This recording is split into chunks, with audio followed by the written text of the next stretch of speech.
आओ बाबू चलो, पिछले क्लास में आइसोमेरिज्म स्टार्ट किए थे। आइसोमेरिज्म में समवायता बताए थे आपको कितनी प्रकार की होती है, दो प्रकार की, संरचनात्मक समवायता और त्रिविमीय समवायता। और उसके बाद संरचनात्मक समवायता में 5 प्रकार होता है। पहला वाला श्रृंखला, दूसरा वाला स्थिति, तीसरा वाला क्रियात्मक, चौथा वाला मध्यावयता और लास्ट क्या होता है, चलावयता होता है। क्या होता है बाबू, चलावयता होता है। तो श्रृंखला समवायता हम कल कंटिन्यू कर चुके थे। आज हमारा टर्म है स्थान समवायता, जिसको स्थिति समवायता बोला जाता है और इंग्लिश में इसको पोजीशन आइसोमेरिज्म बोला जाता है। एक सुनिएगा हमारी बात को, नोट लगाइएगा बाबू कॉपी में, और नोट लगा के ना, इंपॉर्टेंट नोट है, इसको आप कॉपी में नोट कर लीजिएगा। पेपर में अक्सर क्वेश्चन पूछता रहता है। हम इस क्वेश्चन को कई बार कंपटीशन लेवल में भी देखे हैं कि ब्यूटेन की श्रृंखला समावयवी की संख्या कितनी होती है। आपको पेपर में पूछ देगा कि ब्यूटेन के श्रृंखला समावयवियों की संख्या कितनी होती है, तो मेरा भाई कितना बताएगा, 2 बताएगा। कितना बताएगा, 2 बताएगा। अगर बाबू आपसे पेंटेन पूछे, क्या पूछे, पेंटेन के श्रृंखला समावयवियों की संख्या, तो आप क्या बताओगे, 3 होता है। कितना होता है, 3 होता है। ब्यूटेन पेंटेन के बाद क्या होता है, हेक्सेन। अगर आपसे कोई हेक्सेन की श्रृंखला समावयवियों की संख्या पूछे तो आप क्या बताओगे, 5 बताओगे। ब्यूटेन पेंटेन हेक्सेन, और उसके बाद क्या होता है, हेप्टेन। क्या होता है, हेप्टेन। हेप्टेन की श्रृंखला समावयवियों की संख्या पूछे तो आप क्या बताओगे, 9 बताओगे। क्या बताओगे बाबू, 9 बताओगे। उसके बाद ऑक्टेन पूछे कोई, मान लीजिए ऑक्टेन पूछ दे कि ऑक्टेन का श्रृंखला समावयवियों की संख्या, तो आप कितना बताओगे, 18 बताओगे। और ठीक है, और एक डोकेन देख लीजिए, ये भी इंपॉर्टेंट होता है कि डोकेन के श्रृंखला समावयवियों की संख्या कितना होता है, 75 होता है। मोस्टली आपसे ना ये 2, 3, 5 यहाँ तक मोस्टली पूछता है। लिखवाने को आप लिखवा दिए 9, 18, 75, ये इसको आप क्या रखिएगा, ध्यान रखिएगा। ठीक है, चलिए इसको नोट कर लीजिए। अब सुनिएगा, देखिए अब जो है आगे पढ़ाते हैं आपको स्थान समवायता में क्या होता है। देखिए बाबू, इसमें कुछ नहीं होता है जब अणु सूत्र समान हो। क्या हो बाबू, जब 2 यौगिकों के अणु सूत्र का हो, पहली बात तो क्या हो भाई, समान हो। क्या हो, समान हो। भाई समवायता दिखाने के लिए हमको मिनिमम कितने कार्बनिक यौगिक चाहिए, 2 ना, तभी ना आप डिफरेंस कर पाओगे उन दोनों में कि ये स्थिति समवायता है कि श्रृंखला समवायता है कि क्रियात्मक समूह समवायता है। तो मेरे दोस्त, अगर स्थान समवायता के बारे में बात की जाए तो आप क्या कहोगे कि सुनिए, दोनों यौगिक के अणु सूत्र क्या होने चाहिए, समान होने चाहिए। दोनों यौगिक के अणु सूत्र क्या होने चाहिए, समान होने चाहिए, तथा क्या बाबू, तथा उनके स्थिति अलग अलग होनी चाहिए। स्थिति का मतलब क्या बाबू, स्थिति का मतलब क्या कहने का अर्थ है, उनका स्थान जो है वो क्या होना चाहिए, अलग अलग होना चाहिए। उनका स्थान क्या होना चाहिए मेरे भाई, अलग अलग होना चाहिए। क्या होना चाहिए, स्थान क्या होना चाहिए, अलग अलग होना चाहिए। अणु सूत्र समान होने चाहिए लेकिन स्थिति क्या होनी चाहिए, अलग अलग होनी चाहिए। फॉर एग्जाम्पल, आराम से देखिए, समझिए, एग्जाम्पल के तौर पर, जैसे मैंने मान लीजिए CH3 लिखा, यहाँ CH2 लिखा और यहाँ OH लिखा, समझ रहे हैं ना। जैसे मान लीजिए ऐसे लिखते हैं CH2 और यहाँ OH लिख दिया। सेकेंड टर्म में मैंने यहाँ ऐसे एग्जाम्पल ले लिया आपको। और हमारी बातों को क्यों ध्यान से सुनिएगा। देखिए बाबू, समवायता दिखाने के लिए आपको हम पहले से भी बताए हैं कि सबसे पहले समवायता देखने के लिए, अगर आप संरचनात्मक समवायता में हैं तो सबसे पहले ये देखेंगे कि क्या इन दोनों के अणु सूत्र समान है कि नहीं है। तो इन दोनों का अणु सूत्र कैसे पता करेंगे बाबू, इसमें कार्बन कितने, 1, 2, 3, हाइड्रोजन कितने, 3, 2, 5, 5, 2, 7, 7 और 1, 8, और ऑक्सीजन कितने हैं, 1। यहाँ देखेगा मेरे भाई, तो 1, 2, 3, 3 कार्बन है, हाइड्रोजन 3, 3, 6, 6, 2 कितना है, 8 है, और ऑक्सीजन मेरे भाई कितना है, 1 है। ऑक्सीजन कितना है दोस्त, 1 है। तो देखो बाबू, C3H8O, इसका भी अणु सूत्र है, इसका भी अणु सूत्र है। सर पहला वाला रूल फॉलो कर गया, अणु सूत्र क्या है, समान है। अब फंक्शनल ग्रुप का जो स्थान है ना, वो अलग अलग होना चाहिए। उनके स्थान क्या होने चाहिए, अलग अलग होने चाहिए। किनके स्थान, तो फंक्शनल ग्रुप के, किसके, फंक्शनल ग्रुप के। तो इसमें फंक्शनल ग्रुप क्या है बाबू, OH है। इसमें भी फंक्शनल ग्रुप क्या है, OH है। अब ध्यान से देखिए स्थान कैसे अलग है। यहाँ देखेंगे, यहाँ कार्बन की काउंटिंग 1, 2, 3 IUPAC में सिखाया ना, और यहाँ कार्बन की काउंटिंग करेंगे तो 1, 2, 3, क्योंकि बाबू राइट साइड से भी आओगे तो OH को 2 ही नंबर मिलना है, लेफ्ट साइड से जाओगे तो ही दो ही नंबर मिला है, आप काउंटिंग कहीं से कर दो। तो देखो OH को यहाँ कितना नंबर मिला है, एक नंबर मिला है, तो आप इसका नाम क्या लिखोगे बाबू, प्रोपेनाल लिखोगे। क्या लिखोगे, प्रोपेनाल लिखोगे। यहाँ OH को कौन सा नंबर मिला है सर, दो नंबर मिला है, तो क्या लिखोगे, 2 प्रोपेनाल लिखोगे, 2 प्रोपेनाल लिखोगे, लिखोगे ना। तो स्थान क्या अलग अलग नहीं है, यहाँ OH ग्रुप एक नंबर पे जुड़ा है और यहाँ OH ग्रुप दो नंबर पे जुड़ा है। तो सेकेंड वाला रूल भी क्या कर गया बाबू, फॉलो कर गया। दोनों नियम क्या कहता है, पहला अणु सूत्र समान होने चाहिए, दूसरा जो फंक्शनल ग्रुप है ना उनका स्थान अलग अलग होना चाहिए। पहले वाले में मान लीजिए एक नंबर पे है तो दूसरे वाले पे कितना नंबर पे रहेगा, दो नंबर पे रहेगा। समझ में आ रहा है ना, ये एक दूसरे के क्या कहलाएंगे, स्थान समवायता, पोजीशन आइसोमेरिज्म। समझ में आ गया। चलिए आगे करते हैं नेक्स्ट वाला।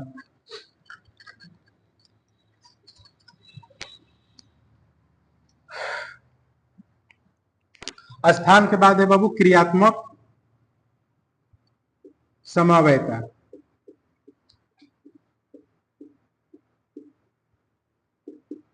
फंक्शनल आइसोमेरिज्म, FI लिख दे रहे, ठीक ना। Functional isomerism, functional isomerism. अब इसमें क्या होगा, इसमें कुछ खास नहीं है, अणु सूत्र समान रहेगा। अणु सूत्र क्या रहेगा, समान रहेगा, ठीक है। असर जो फंक्शनल ग्रुप है, क्रियात्मक समूह है, वो क्या रहेगा, दोनों ही यौगिक में अलग अलग रहेगा।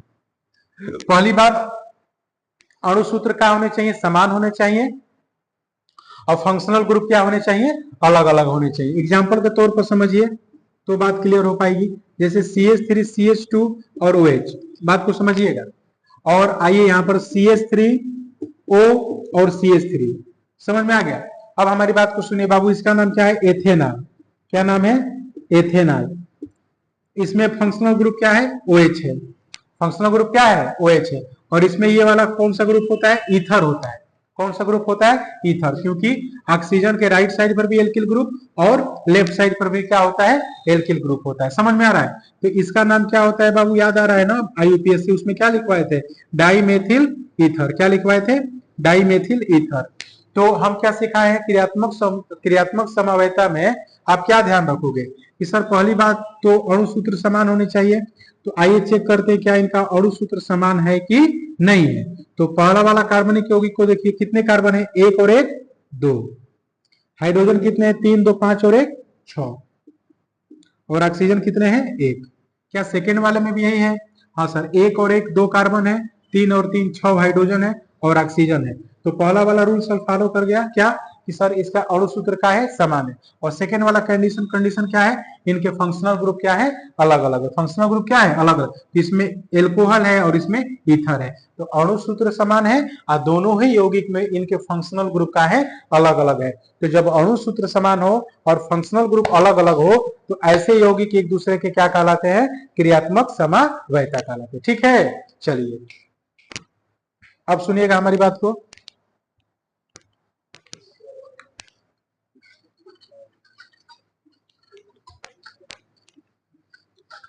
अब बाबू क्या पढ़ना है हमको, मध्यावयता।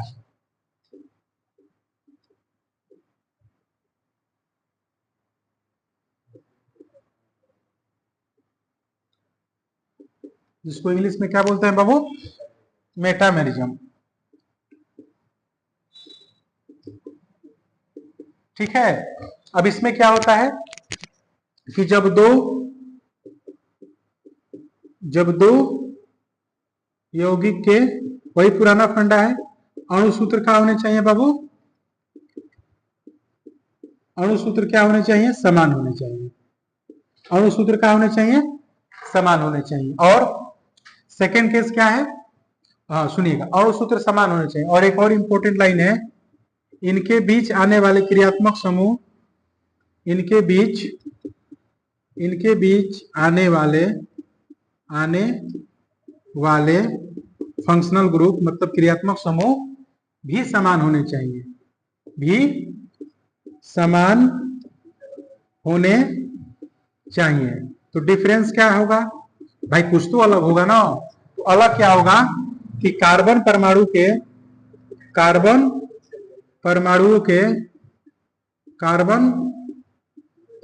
के लेफ्ट राइट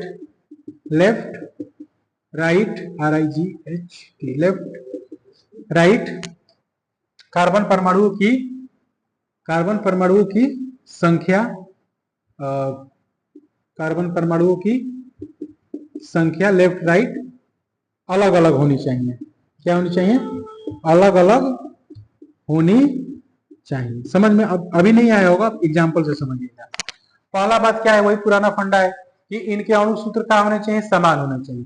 और दूसरा ध्यान रखना है मध्यावयता में कि जो भी आप फंक्शनल ग्रुप ले रहे हो, जो भी फंक्शनल ग्रुप बीच में आएंगे ना, मध्यावयता में फंक्शनल ग्रुप बीच में आएगा, तो जो भी फंक्शनल ग्रुप आप ले रहे हो तो सेकेंड वाले कार्बनिक यौगिक में वही सेम फंक्शनल ग्रुप आपका रहना चाहिए। डिफरेंस क्या होना चाहिए? जैसे देखो, आओ एग्जाम्पल से ज्यादा समझ में आएगा।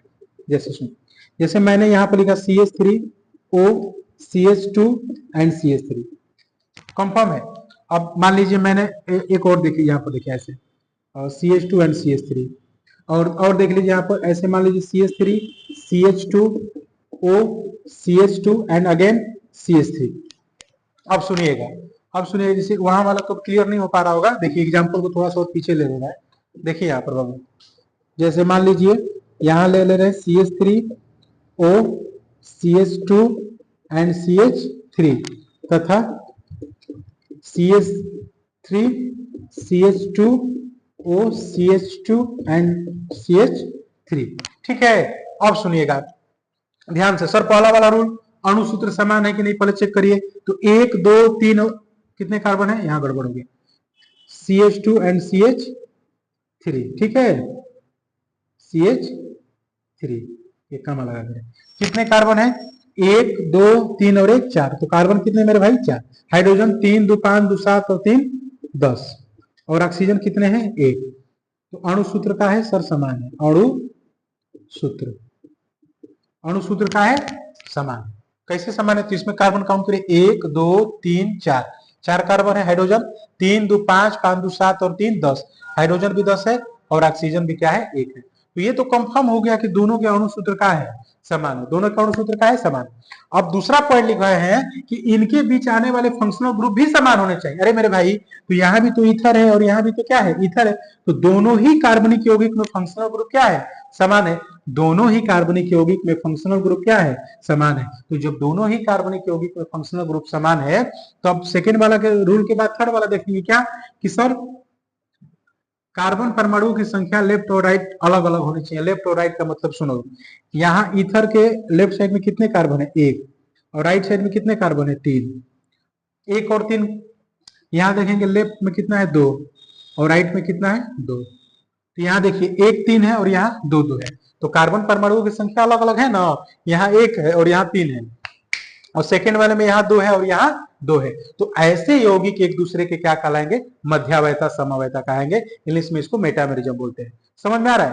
तो ऐसे यौगिक एक दूसरे के क्या कहलाएंगे? मध्यावयता समवयता दर्शाएंगे। समझ में आ रहा है? दोनों जगह जो ग्रुप रहेगा ना कार्बन परमाणु की संख्या वो अलग अलग रहेगी। देखो यहाँ 1 3 है और यहाँ क्या है? 2 2। ठीक, चलिए लास्ट वाला पॉइंट है। आप इसका नोट्स प्लीज बनाते रहिए, सीखते रहिए। ठीक है, कुछ चीजें जो होती है आपको लगेगा कि पेपर में कब आएगा, कैसे आएगा, क्यों आएगा, लेकिन इंपॉर्टेंट है, हमेशा ही रहा है। तो आप इस चीज को इग्नोर ना करें प्लीज।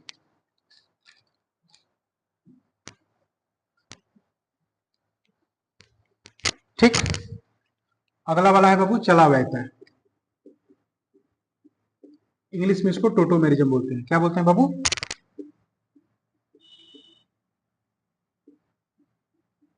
टोटोमेरिज्म। ठीक है, इंपॉर्टेंट है। बस इसमें करना कुछ नहीं। आप देखिए सिंपल इसमें लिख पा दे भाषा कि जब दो क्रियात्मक समूह आपस में बदलते हैं, जब दो फंक्शनल ग्रुप आपस में आपस